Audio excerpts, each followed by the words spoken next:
Hi, Zer0 Books readers. It's me again, Douglas Lane. I'm here at the Lutz Tavern with my friend M.K. Hobson, author and future co-host of a YouTube series coming to Zer0 Books called We Live in a Society. But today, in this video, I'll be mansplaining to her about the abortion issue. I'll also be taking an excerpt from Victoria Margree's book, Neglected or Misunderstood, The Radical Feminism of Shulamith Firestone. So, cheers. Cheers. The importance of a woman's right to choose to have an abortion, or the need to protect women's reproductive rights, can't be overstated, and the battle to secure these rights has long been a part of the socialist struggle for universal emancipation. For instance, in 1916, the radical anarchist and revolutionary Emma Goldman wrote the following in a polemical essay entitled The Social Aspects of Birth Control. It is woman who is risking her health and sacrificing her youth in the reproduction of the human race.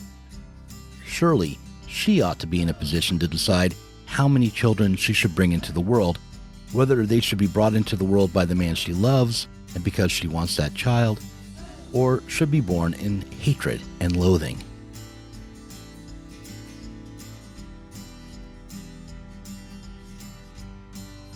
The left socialist tradition, despite its many stumbles and contradictions in practice, has always been for the emancipation of women, and therefore for women's reproductive rights. Again, quoting Goldman, thousands of women are sacrificed as a result of abortions because they are undertaken by quack doctors in haste. Yet the poets and the politicians sing of motherhood. A greater crime was never perpetrated upon woman.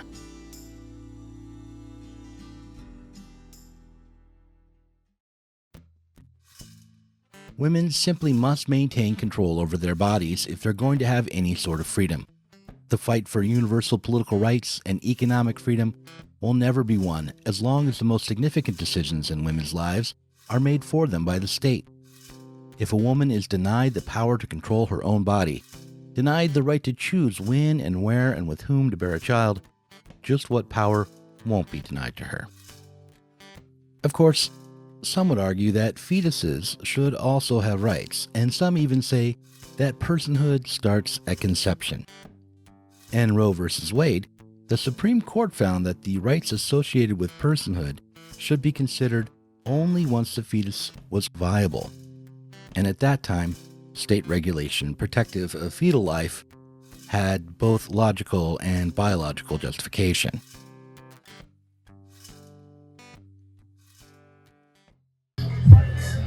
So this may seem like I'm changing the topic, but I wanted to tell you about how when I was a kid, back when I was about 15, I used to collect comic books.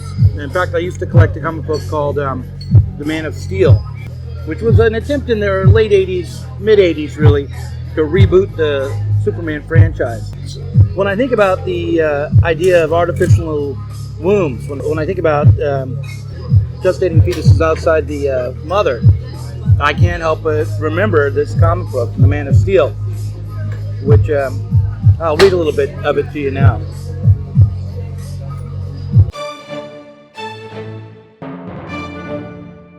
Jor-El, when I first heard, I couldn't believe it. But you really did it. You sent one of our servants to remove the matrix from the gestation chamber. I did. I'm the boy's father, and by Kryptonian law, I have the legal right to remove him. The old story of the destruction of Krypton and the launch of Kal-El or Superman into outer space and to Earth is retold here, only in the 1986 reboot of Superman, Krypton is depicted as cold, emotionless, and literally sterile. When Laura, Superman's mother, takes a peek at Earth through a powerful telescope in order to see where her newly retrieved embryo will end up once the pod that's carrying him completes the gestation cycle, she is aghast to see a muscle-bound farmer with his shirt off. It disgusts her to see a person exposing his bare skin to the air and putting his hands into the dirt. Now, according to the New York Times, tests involving human embryos gestating in plastic bags could arrive within the next couple of years. And according to The Guardian, what's holding back the development of artificial wombs are ethical concerns rather than any technological limitations. Or to be more accurate, the technological limits we are now facing mean that bringing an embryo to term in an artificial bag would probably result in deformities and ill health for the infant, even if it could be accomplished. Still, it's likely that an alternative to pregnancy will be available in the near future. In such a future, protecting women's reproductive rights could involve a shift away from the demand for the right to terminate unwanted pregnancies to a demand for the right to externalize unwanted pregnancies. No longer a question of bodily autonomy, the question of unwanted pregnancies might be transformed into a question of society's collective responsibility for the young. In such a circumstance, it's difficult to imagine what the so-called conservative or traditional position on the question of when life or personhood begins would turn out to be. Here's an excerpt from Victoria Margree's book, Neglected and Misunderstood, The Radical Feminism of Shulamith Firestone. Quote, Firestone proposed a post-revolutionary world in which human society had been transformed in order to deliver women, children, and ultimately also men from the tyranny of an oppression that is rooted in biology. Shulamith proposed a world in which the nuclear family would have been disbanded. I don't think anything will replace it except sisterhood among women, that there'll be a great alliance. Women will discover each other as human beings. Will they turn to women instead of men then? As friends, as sisters, as rebels, as fighters in a revolution that which they all share. Yes. But if they want more, just answering to their nature as a woman, if they want love. Well, there's nothing to say that the nature of woman, the true nature of woman, needs love any more than any other. We don't know what love is. It's just a phony word. It has no real definition. I think that whole concept has to be thrown out. Let's take a moment and linger on this imagined future. Linger on Shulamith Firestone's vision of a world where women are no longer oppressed by biological reproduction. The first thing to notice, and then question, is the dystopian quality this idea immediately takes on in our imaginations. A world with artificial wombs brings to mind eugenics and Aldous Huxley's Brave New World. It brings to mind the idea of 1,000 different images of state bureaucracy and the regulation of people through a more and more technologically advanced state. And these dystopian images only get worse when you look more deeply into what Shulamith Firestone had in mind.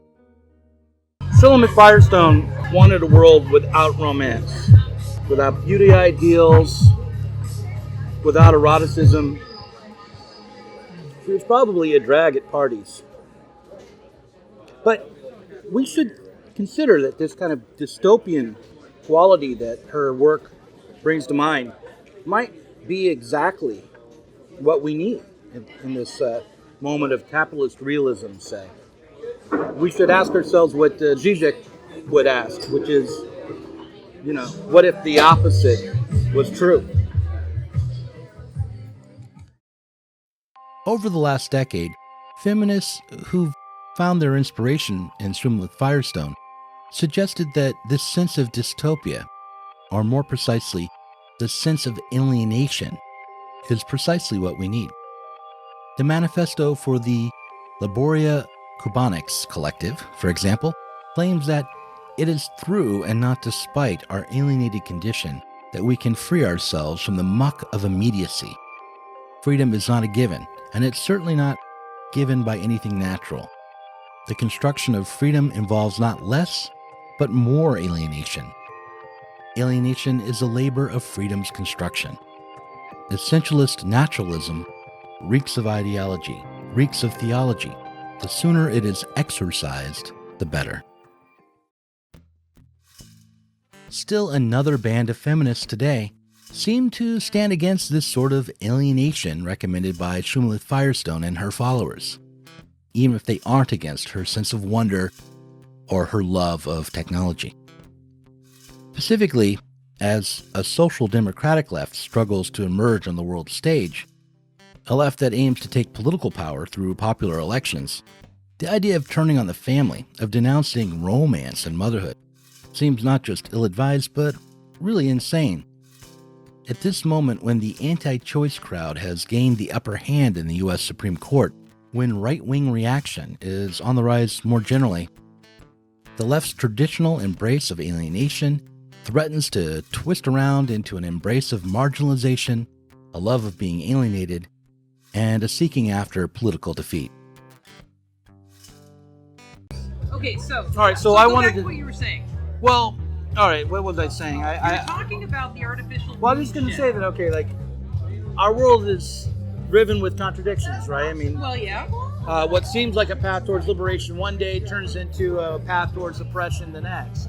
So, like an example would be Shulamith Firestone's demand for artificial wombs. I can imagine a future in which the demand wouldn't be, if you got an unwanted pregnancy going, if you found yourself knocked up and you didn't want that, you wouldn't demand the right to terminate your pregnancy, but instead demand the right for the state to take the fetus off your hands and put it into an incubator or an artificial womb, a gestation device. And what that would do, well, it would mean that you were turning over all the unwanted children to the state.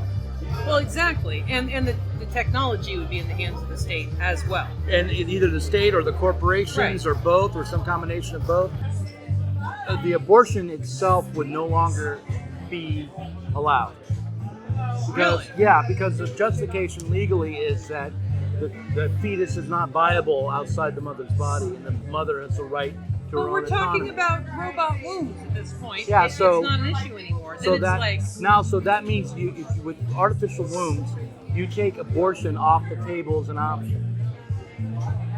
Watching Mary and I discuss and debate abortion and artificial wombs, I'm reminded of a quote from Theodor Adorno, which is often taken out of context. The quote is this: "To write poetry after Auschwitz is barbaric." What Adorno was ruminating over when he wrote that was not so much the Holocaust, but how the reality of capitalism seems insurmountable. Here's that whole quote in full. Cultural criticism finds itself faced with the final stage of the dialectic of culture and barbarism. To write poetry after Auschwitz is barbaric, and this corrodes even the knowledge of why it has become impossible to write poetry today. Absolute reification, which presupposed intellectual progress as one of its elements, is now preparing to absorb the mind entirely. Critical intelligence cannot be equal to this challenge as long as it confines itself to self-satisfied contemplation.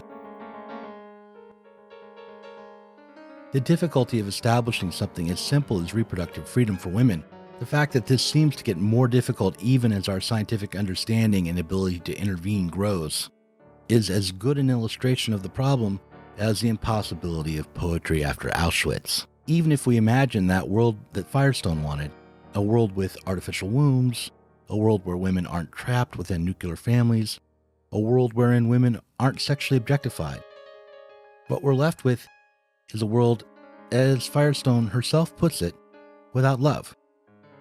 We're forced to consider every unwanted fetus trapped behind glass, a ward of the state, even before it's born.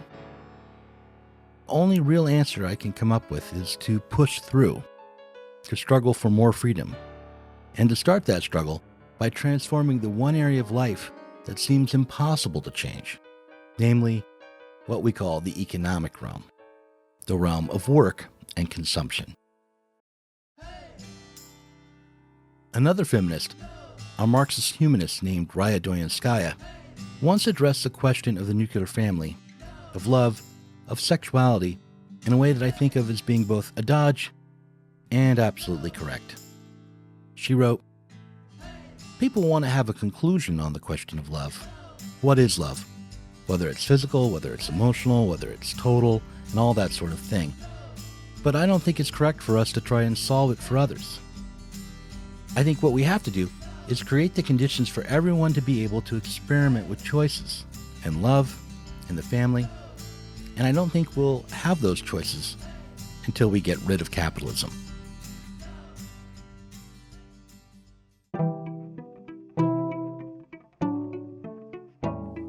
Thanks for watching this Zer0 Books video. If you enjoyed it, subscribe to this channel and click on the notifications bell so that you'll be alerted whenever we release a new video. You should also consider supporting us on Patreon. Our patrons get access to our Inside Zer0 Books podcast every week and can get access to the Zer0 Books book club and help us to continue making online content from the left.